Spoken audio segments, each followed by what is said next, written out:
Divine femininity balances the chaos of divine masculinity. From the book Conversations with God, there has been civilizations in the past where there was matriarchy. Incredible women ruled in those times. Goddess of femininity was worshipped. And women used their divine femininity proudly. It was considered to be divine and pure. And then the book goes on to describe as to why matriarchy fell and patriarchy took its place. Basically, femininity was too dominant and masculinity felt oppressed. Just like now, femininity is being oppressed and masculinity is dominant. But history seems to lack real record of dominant matriarchal civilizations. So, it is hard to prove the esoteric knowledge of the book, Conversations with God. So, I will let you be the judge of that. But the point of the video is this. Femininity is not weak. In any shape or form. It is just different. It rules differently. It operates in more sensual and intuitive ways. But nowadays it is being weeded out. Just so that women can compete with men. Understandably because of patriarchy. But divine femininity is essential for the balance of the world. Women can be, do, and have almost everything a man can. But they are not men.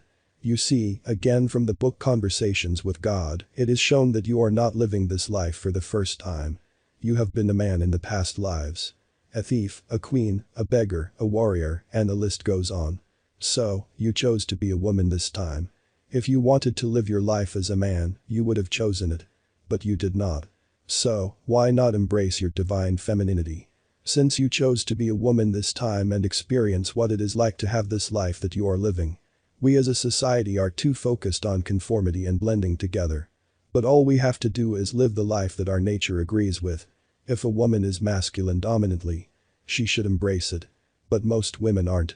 Yet they are being forced to be more masculine. Divine femininity is beautiful. It is intuitive, loving, and healing. If you tap into your divine femininity, you can live a fuller life. As that is natural to you. You won't feel like somebody else.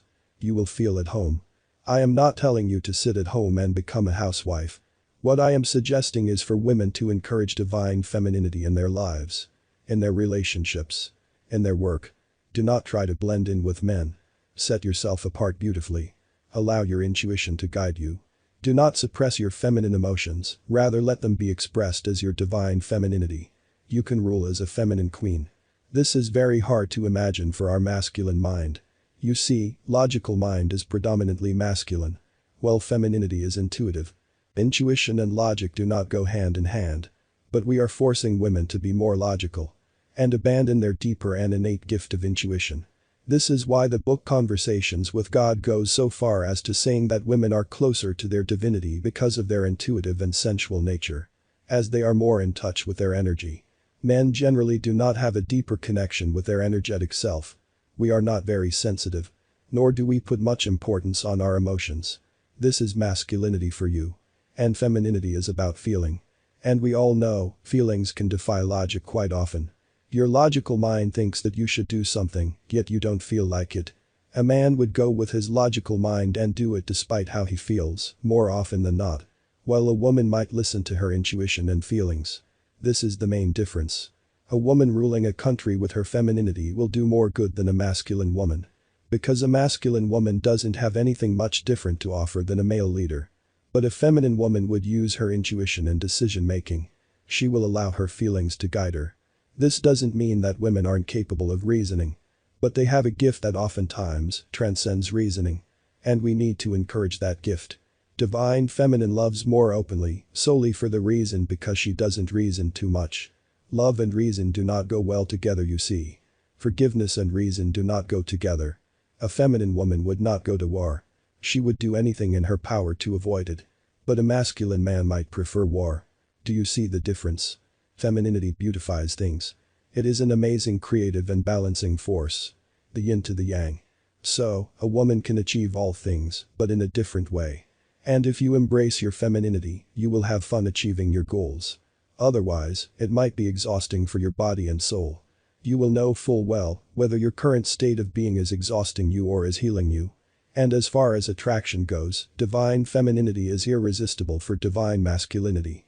Masculinity feels incomplete if it doesn't have a feminine energy to protect. because the urge to protect and care is the innate desire in masculine energy. Therefore, it gets out of balance when women aren't allowing this aspect of men to flourish. If you want deeper intimacy with a man, then there should be high energetic polarity between the couple. That is, masculine and feminine energy polarity. If a masculine man is not being allowed to express his masculinity, he feels incomplete. And if a feminine woman is being pushed too hard by a man and is not being taken care of, she feels incomplete. Partly the reason why so many women are being forced by men to be masculine. Because of lousy jobs by fathers, brothers, or partners. Pushing women to fend for themselves. Again, this is not to say that a woman is helpless little dear. A damsel in distress. I am talking about the optimal ways of living true to your energy. And a man is fundamentally different from a woman in energy. This fact cannot be denied.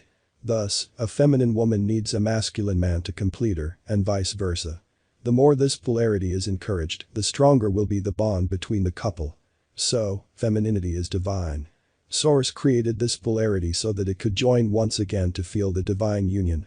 You can't feel union if you have never experienced separation. So, rejoice in your polarity. Your beautiful differences. And encourage it in your life. You may find a deeper satisfaction and wholesomeness in your life.